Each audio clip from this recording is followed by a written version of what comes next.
Assalamualaikum warahmatullahi wabarakatuh. Selamat pagi teman-teman semuanya. Pada video kali ini saya akan berbagi tips bagaimana ngobrol dengan calon prospek, baik mereka yang tidak suka asuransi atau yang sudah trauma dengan asuransi.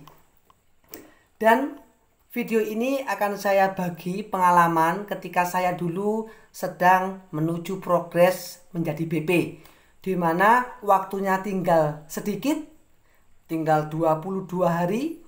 Sekarang mungkin tinggal 9 hari kalau teman-teman mau jadi BP di bulan depan. Maka ini strateginya. Yang pertama, kelompokkan daftar nama orang-orang yang sudah kita kenal, cukup baik secara hubungan dan memiliki finansial yang bagus, teman-teman. Ya, itu yang Anda temui. Bukan bertemu dengan orang baru atau orang yang belum kita kenal. Orang yang belum kita kenal, kita temui nanti aja, wis. Kalau kita sudah jadi BP. Untuk menuju BP, pastikan teman-teman bertemu dengan saudara, teman yang sudah akrab, hubungannya baik. Itu yang didahulukan. Yang pertama, setelah Anda tulis daftar nama teman-teman atau saudara atau pengusaha yang sudah punya hubungan baik, Anda buat janji. Suatu contoh namanya Pak Budi. Mas Budi, aku wantok Mas Budi. Mas, sorry yo kalau hari ini aku ganggu waktu sampean. Aku mau silaturahmi karena ada program bagus yang ingin tak diskusikan dengan Mas Budi. Saya ingin punya usaha seperti Mas Budi lah yang sudah jaya sekarang, misalkan. Boleh ya aku silaturahmi ke sampean? Nanti seperti apa programnya tak sampaikan di rumah sampean. Oke? Seperti itu bisa. Ketika Anda sudah datang ke rumahnya, Anda ngobrol basa-basi singkat sekitar 5 menit, jangan lama-lama karena waktu kita sudah mendesak ya. Bagi teman-teman yang mau menjadi BP, maka benar-benar harus bisa mengelola daftar namanya dan harus bagaimana mengatur manajemen waktu. Mas Budi, gimana kabar keluarga, sehat? Alhamdulillah Mas Budi, hari ini aku bisa ketemu dengan sampean karena hanya sampean orang yang benar-benar aku nanti-nanti. Aku butuh bantuan sampean Mas hari ini karena saat ini aku sedang mendapatkan progres dari perusahaanku untuk menyelesaikan omset kurang 3 juta. Aku benar-benar hari ini minta bantuan sampean, tetapi bukan untuk cari modal, pinjaman modal atau utang, atau aku sama bantu uang, enggak seperti itu. Saman bisa bantu usahaku dengan cara satu, izinkan aku ya Mas memberikan perlindungan proteksi kepada keluarganya Mas Budi. Yang pertama, perlindungan terhadap finansial, perlindungan terhadap aset, perlindungan terhadap hutang, perlindungan untuk kebutuhan hidup, dan memberikan warisan ke anak sampean. Aku tidak bisa lama-lama Mas, karena hari ini aku harus bertemu dengan 10 orang. Mudah-mudahan hari ini Allah benar-benar mengizinkan aku bertemu dengan sampean bisa menolong aku. Nah, contohnya kayak gini. Teman-teman buka buku polis. Ini senjata saya, sampai sobek teman-teman, sampai lencut polis saya. Ini tak buat modal. Programnya seperti ini Mas. Mungkin sama begitu ngelihat buku ini ada keterangannya asuransi, mungkin sama sudah mulai agak jaga-jaga jarak atau sudah mulai menutup diri. Wis enggak masalah Mas Budi. Aku cukup memahami kalau sama punya perasaan kayak gitu. Karena selama ini banyak aku mendengar orang sudah kecewa dengan asuransi. Mungkin sama punya perasaan seperti itu. Atau sama pernah trauma dengan asuransi. Wis enggak masalah. Coba ya Mas, dengarkan penjelasanku 10 menit ini. Aku ikut asuransi tahun sekian. Ceritakan teman-teman ikutnya mulai kapan, ikut preminya berapa, dapat manfaat apa, terangkan. Contoh punya saya. Mas, aku melok program iki tahun 2016 tanggal 24 bulan 8 yang manfaatnya pertama, ketika saya mengalami meninggal dunia sebelum usia 99, perusahaan asuransi memberikan warisan kepada anak dan istriku sebesar 1M. Yang kedua, selama saya hidup, tiba-tiba di tengah perjalanan sebelum usia 85, saya mengalami resiko sakit kritis, penyakit salah satu dari 49, perusahaan asuransi iki memberikan uang tunai kepada saya sebesar 1M. Yang ketiga, ketika saya sudah mengalami resiko sakit, maka perusahaan asuransi membebaskan setoranku 1 juta ini sampai saya usia 65 tahun. Tetapi Mas, yang perlu dipahami, untuk mendapatkan manfaat ketika sakit dapat 1M, meninggal dunia 1M, ketika sakit aku dibebaskan membayar premi, perusahaan minta iuran gotong royong sebesar 269.700. Ini namanya potongan biaya gotong royong, Mas, yang dikumpulkan setiap peserta dengan total 7 juta peserta se-Indonesia. Sehingga dana 1M ketika sakit dan 1M ketika tutup usia ini diperoleh dari dana perkumpulan 209.700 dari berbagai macam nasabah yang sudah ikut. Setiap nasabah potongan dana gotong royongnya berbeda-beda, tergantung besar kecilnya manfaat yang diminta. Itu kenapa Mas Budi, kalau ada orang mengatakan saya sudah punya trauma di asuransi, uangnya nggak bisa full ketika ditarik. Mungkin Mas, mereka belum ditunjukkan potongan biaya-biaya yang dibebankan kepada nasabah ketika dia setor uang premi. Yang kedua Mas Budi, namanya perusahaan sebagai pengelola pasti kan punya karyawan. Dia kan harus gaji karyawannya. Itu kenapa peraturan di industri asuransi itu ada namanya potongan biaya akuisisi atau bahasa umumnya upah kerja. Di asuransi Allianz, upah kerjanya tahun pertama itu PT Asuransi minta potongan kepada kita 75%. Teman-teman mulai buka biaya akuisisi. Terangkan bahwa kita ada potongan-potongannya untuk mengantisipasi supaya calon nasabah kita tidak ada lagi asumsi, oh ini menabung, oh berarti aku diajak investasi, oh ini sama kayaknya seperti yang lainnya, nanti ujung-ujungnya uangnya nggak sesuai. Saya yakinkan kepada teman-teman, jika teman-teman berani ngomong potongan-potongan biaya akuisisi, potongan biaya-biaya gotong royong, nggak ada lagi nasabah nuntut uangnya kembali full. Terangkan, tahun pertama dipotong 75% Mas, tahun kedua 40%, tahun ketiga 15%, tahun keempat 7,5%, tahun kelima 7,5%. Sehingga perusahaan asuransi ini minta potongan selama 5 tahun. Lah, tetapi bukan berarti setelah 5 tahun nggak ada potongan. Ada Mas, yaitu potongan iuran gotong royong. Karena tujuannya iuran gotong royong ini atau biaya asuransi digunakan sebagai dana santunan membayar klaim ketika nasabah mengalami sakit dan meninggal. Sehingga kalau Mas Budi sudah tak tunjukkan potongan-potongan biaya asuransi, perusahaan juga minta potongan 70%, maka masuk akal nggak Mas? Kalau umpama aku setor 1 juta, udah dapat 5 tahun, uangku di asuransi 60 juta, masuk akal nggak? Tentu nggak masuk akal kan, karena ada potong-potongannya. Dari itulah Mas Budi, kenapa banyak orang itu sering kecewa di asuransi, trauma di asuransi, mungkin tidak dijelaskan dengan kejujuran dan keterbukaan dari awal tentang potongan-potongan di asuransi. Nah, setelah Anda mau ngomong masalah potongan-potongan, Anda bisa tunjukkan profil Allianz. Iki loh Mas, perusahaanku Allianz. Anda bisa tunjukkan profilnya Allianz. Barangkali nasabah ragu, ini perusahaannya besar apa kecil? Tunjukkan ini. Ya, iki loh Mas Allianz, berdiri sejak tahun 1981. Jadi ini perusahaan terbesar dunia. Nasabah yang dikelola di Indonesia ada 7 juta peserta. Sehingga asal muasal ketika ada nasabah yang mengalami sakit atau meninggal dapat 1M, asal muasalnya itu karena biaya potongan-potongan iki dikumpulkan jadi satu dengan 7 juta peserta se-Indonesia. Nah, setelah itu Anda mulai tunjukkan foto-foto nasabah yang sudah terima dana klaim. Pengalaman saya teman-teman ketika saya selama 5 tahun di asuransi, ketika saya fokus cari nasabah, saya banyak testimoni tentang klaim. Anda tunjukkan foto-foto klaim, mungkin di handphone Anda, itu Anda buatkan folder khusus yang isinya foto-foto klaim. Yang sering saya pakai itu testimoni nasabah saya yang namanya Pak Wadi Harsono. Bagi teman-teman yang tidak pernah punya pengalaman ngurus klaim nasabahnya langsung, teman-teman bisa pakai testimoni saya. Perhatikan, bukan hanya ditunjukkan foto nasabah yang terima klaim, tetapi ceritakan historisnya bagaimana asal muasal nasabah ini terima klaim. Ini contohnya. Ini saya sharingkan bagi teman-teman yang belum punya pengalaman nasabahnya klaim. Teman-teman bisa pakai cerita saya. Mas Budi, alhamdulillah Mas, selama saya di Allianz, ini ada nasabah saya yang pertama kali terima dana klaim tahun 2018. Namanya Pak Wadi Harsono. Beliau ini waktu ikut usia 52, ikut 1 juta, istrinya ikut 1 juta.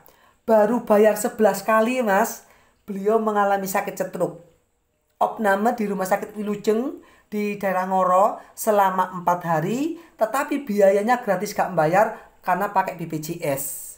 Nah, berhubung nasabah saya ini punya asuransi di Allianz berupa dana tunai, nasabah saya terima klaim sebesar 151.239. Dan beliau sekarang dibebaskan membayar premi sampai tahun 2027. Nah, sehingga setelah terima dana klaim ini mas, nasabahku sudah nggak bayar premi sekeluarga.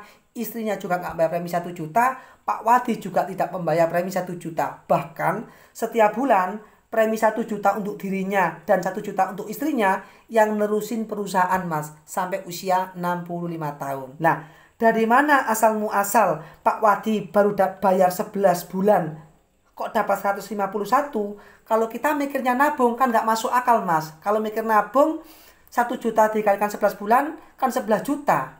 Masa ada orang baru ikut 11 bulan nabung di bank kalau sakit dapat 151? Kan tidak ada. Itulah fungsinya asuransi, itulah hebatnya asuransi.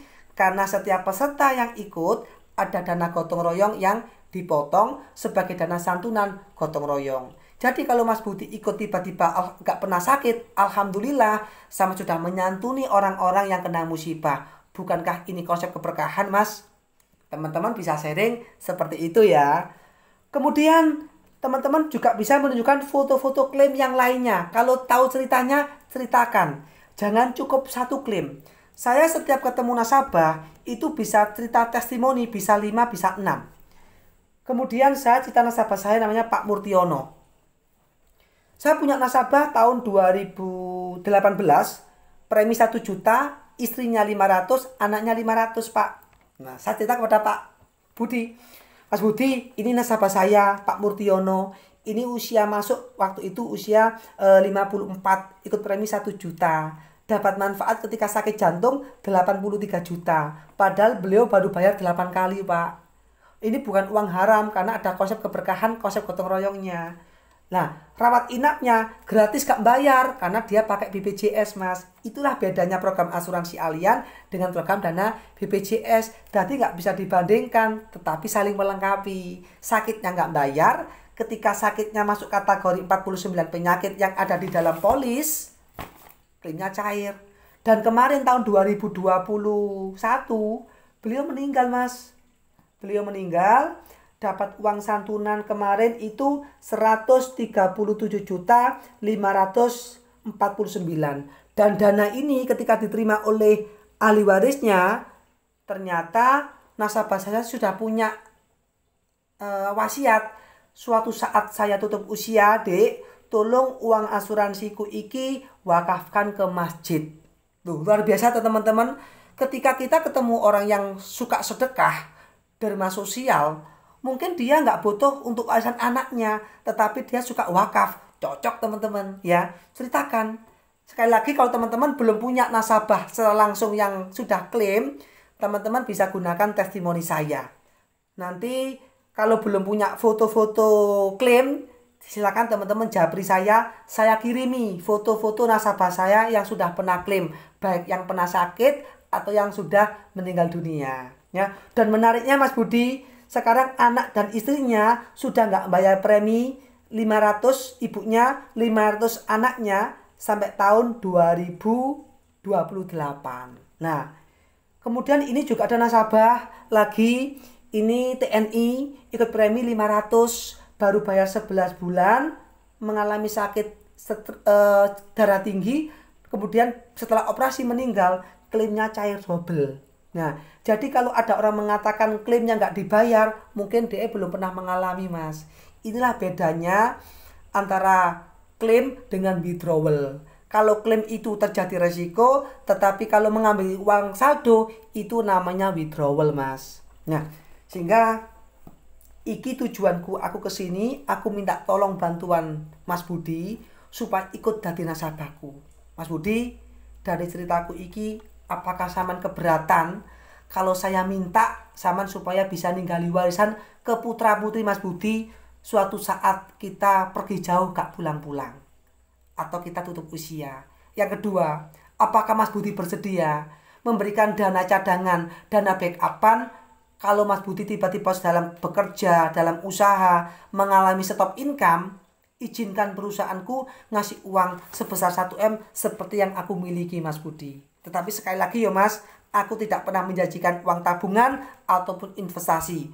Jadi tidak ada ceritanya orang ikut asuransi setor 1 juta meskipun udah 5 tahun, 10 tahun uangnya kembali full. Itu tidak ada Mas. Kenapa kok nggak ada? Karena semua industri asuransi ada potongan biaya asuransi atau biaya gotong royong, dan ada biaya-biaya upah kerja kepada PT yang disebut biaya akuisisi. Nah, insya Allah teman-teman, kalau teman-teman mau bercerita apa adanya dengan kejujuran, menjelaskan potongan-potongan biaya asuransi, dan teman-teman juga menunjukkan foto-foto klaim nasabah yang sudah terima dana klaim, kemungkinan 100% dia bergabung teman-teman. Nah, kemudian ditutup. Gini cara nutupnya. Mas Budi, gimana Mas? Karena waktuku ini sudah mepet, tolong Mas dengan sangat bantu usahaku biar aku juga bisa sukses seperti Mas Budi. Mungkin kita beda jalan Mas, tapi bersediakah sampean bantu aku jadi nasabahku? Nah, kira-kira Mas Budi bersedia punya proteksi yang berapa? 1M seperti milikku atau punya gambaran lain? Sik Mas, tak pikir-pikir dulu Mas, jujur ya Mas, lek dipikir-pikir boleh. Tapi gak pingin bantu aku, waktuku tinggal 9 hari loh Mas. Yo aku tahulah namanya uang memang perlu dicari. Tapi bagaimana kalau resiko datang dulu kita gak siap dana backupannya. Aku tahu Mas Budi punya finansial bagus, punya usaha yang bagus. Tapi kalau terjadi resiko, saman rela tah uang yang sudah dikumpulkan, aset yang sudah dimiliki itu terkikis habis secara bertahap. Lah, oleh karena itu Mas Budi, aku udah mengenal sampean bertahun-tahun. Siapa lagi orang yang tak percaya kecuali sampean. Ketika dia sudah sepakat atau dia oke, aku mau, jangan lupa minta referensi. Nah, bagaimana cara minta referensi kepada orang yang sudah ambil asuransi kepada kita? Mas Budi, terima kasih banyak dan sampean perlu bersyukur kepada perusahaan asuransi Allianz yang sudah bersedia memberikan proteksi seperti punyaku atau seperti pilihan sampean. Kira-kira ada lagi nggak Mas? Kan aku kurang 3 juta Mas tadi. Tolong aku dikasih referensi temennya sampean yang benar-benar sampean percaya supaya mereka juga punya program seperti sampean. Ada nggak namanya sing sampean referensikan pada saya? Misalkan dia bilang ada, teman-teman jangan cuma minta siapa namanya dan berapa nomornya. Jangan. Ketika misalkan nih Mas Budi ini mau memberikan referensi namanya Pak Joko, saya akan bilang, Mas Budi, iso nggak Mas Joko ditelepon dulu? Nah, bisa nggak Mas Joko ditelepon dulu? Gini Mas caranya ngomong. Mas Joko, sama di rumah dah. Iki loh, ada temanku sedang membawa program bagus. Selama ini baru pertama kali ini Mas, aku dikasih program bagus oleh temanku yang aku cukup mengenal baik dengan beliau, namanya Mas Santo. Nanti kalau Mas Santo kesana ketemu Mas Joko, sama minta program seperti yang aku minta. Karena hari ini aku minta program bagus, program proteksi income sesuai yang aku butuhkan. Jadi nanti kalau Mas Santo ke rumah sampean Mas Joko, tolong sama terima dan minta manfaat seperti yang aku minta. Karena tak perhitungkan, tak pikir-pikir yang tak ambil ini sudah tepat. Nah, programnya seperti apa? Nanti biar Mas Santo nemui sampean. Kira-kira Mas Joko nanti ada di rumahnya sekarang atau besok. Kalau besok biar Mas Santo nanti nemui Mas Joko. Itu caranya memberikan pengarahan kepada orang yang mau memberikan referensi, teman-teman. Jadi kalau kita minta referensi, jangan cuma asal siapa Pak namanya, berapa Pak nomor handphonenya, alamatnya di mana, langsung Anda temui. Nggak gitu caranya.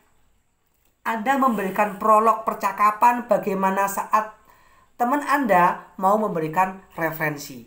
Gitu caranya ya. Kalau Anda lupa, silakan videonya diulang-ulang lagi teman-teman. Sharing ini saya berikan bagi teman-teman yang benar-benar ingin mengejar goal BP, waktunya sudah mepet. Jadi Anda terus terang aja minta bantuan bahwa saya sedang ada progres di bisnisku, saya kurang omset 3 juta. Ketemu orang lagi juga bilang kurang 3 juta. Meskipun Anda kurang lebih dari 3 juta ya. Supaya nggak terlalu besar dilihatnya orang ya. Ini cara yang pernah saya lakukan dulu di tahun 2016 ketika saya sedang mengejar progres BP. Tetapi sekali lagi teman-teman, cara ini gunakan kepada orang yang sudah kita kenal dengan akrab dan mintalah referensi dengan orang yang dia kenal. Saya ulangi lagi, bekal apa yang perlu Anda lakukan kalau mau mengejar BP di akhir-akhir tahun kayak gini? Anda selalu bawa buku presentasi, tunjukkan foto profilnya kalian, bawa buku polis Anda, dan jangan lupa teman-teman selalu membuat file folder khusus, itu foto-foto klaim. Ceritakan, klaim ini cair segini, latar belakangnya ini, ikut preminya segini.